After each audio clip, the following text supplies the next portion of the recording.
Pensa só. Existem forças invisíveis que governam tudo ao nosso redor. Da gravidade que segura os planetas, até a eletricidade que faz o seu celular funcionar. E hoje, a gente vai mergulhar na história do cara que pegou uma dessas forças, a eletricidade, e a tirou do mundo do mistério para colocar no mundo da ciência. Pois é, essa era a pergunta de US$ 1.000.000 no século XVIII. Eletricidade era tipo um show de mágica, fascinava todo mundo, mas ninguém fazia ideia de como medir aquilo. Era como tentar botar um fantasma numa balança. O desafio estava lançado e ia precisar de um gênio bem diferente para resolver essa parada. Então, quem foi o herói dessa história? Olha, não era um físico de laboratório, não. Era um engenheiro militar, um cara com os pés na lama e a mente nos cálculos. Charles Augustin de Coulomb. Ele foi treinado para resolver problemas do mundo real, para construir coisas que simplesmente não podiam cair. O Coulomb não era qualquer um, né? Ele teve uma formação de primeiríssima.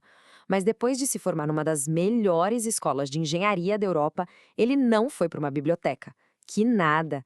Mandaram ele para Martinica, lá no Caribe, para uma missão gigantesca: construir uma fortaleza.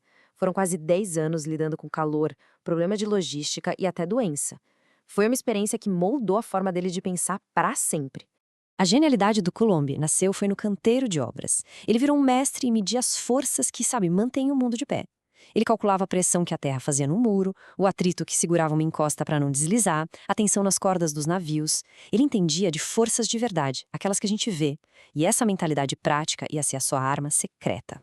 E foi exatamente essa cabeça de engenheiro, essa visão prática, que levou ele para a sua invenção mais genial. A ferramenta que ia permitir medir o que ninguém conseguia nem ver. Gente, o desafio aqui era gigantesco. As forças elétricas são muito, muito fracas. Uma balança comum, nem pensar, não servia para nada. Ele precisava criar algo do zero, um aparelho que fosse sensível o suficiente para detectar a mais leve interação, quase um sussurro da natureza. E aí que vem a sacada dele, a balança de torção. Uma ideia simples e genial. Pensa comigo. Primeiro, ele pendura uma agulha com uma esferinha na ponta por um fio super fino. Depois, ele dá a mesma carga elétrica para essa esfera e para uma outra que está fixa. Como cargas iguais se repelem, a agulha gira, torcendo o fio. E aí vem o pulo do gato. O ângulo dessa torção é a medida exata da força invisível entre elas. Genial! Ele transformou um movimento minúsculo num número preciso. O próprio Coulomb disse uma coisa que resume tudo.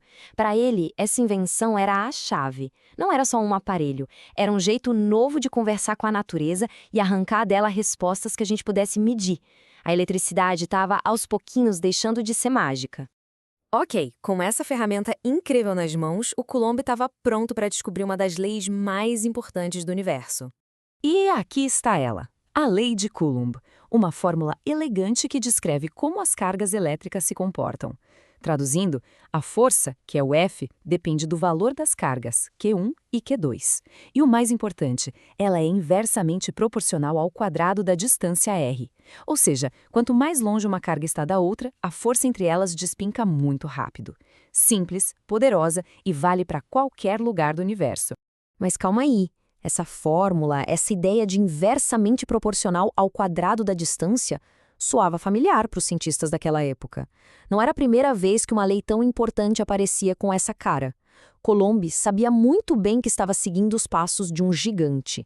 E o gigante, claro, era Isaac Newton. Olha só que legal essa comparação. Um século antes, Newton descreveu a gravidade com uma lei quase idêntica. Onde Newton falava de massas, Coulomb falava de cargas. A gravidade só atrai, enquanto a eletricidade pode atrair ou repelir. Mas a matemática por trás, essa lei linda do inverso do quadrado, era a mesmíssima. É como se o Coulomb tivesse encontrado um eco da gravidade no mundo da eletricidade. Mas olha, achar que o Coulomb foi só o cara dessa equação é um erro. O legado dele é muito, muito maior. O legado dele está em todo lugar. Sabe a unidade de carga elétrica que a gente usa hoje na escola? Pois é, o Coulomb, em homenagem a ele. A teoria que os engenheiros usam até hoje para calcular se um solo aguenta uma construção é o modelo Mohr-Coulomb. O nome dele está gravado lá na Torre Eiffel, e ele até ajudou a reformular o sistema de ensino na França. O cara foi um verdadeiro arquiteto da ciência moderna. A história toda do Coulomb ensina uma lição poderosa, né? Ele começou resolvendo problemas do dia a dia com a mão na massa e usou essa experiência para desvendar uma das leis mais profundas do universo. Ele provou que para entender a natureza, a primeira coisa que a gente precisa aprender é a medir. A medição é a língua que a natureza fala. E no fim das contas, a lição é essa. A ciência avança assim, pegando o que parece inexplicável e transformando em algo que a gente pode medir, calcular e entender. Então fica a reflexão. O que hoje parece mágica, mas que no futuro vai ser só mais uma equação no livro de ciências. A história de Coulomb mostra que a resposta está lá, só esperando para ser medida.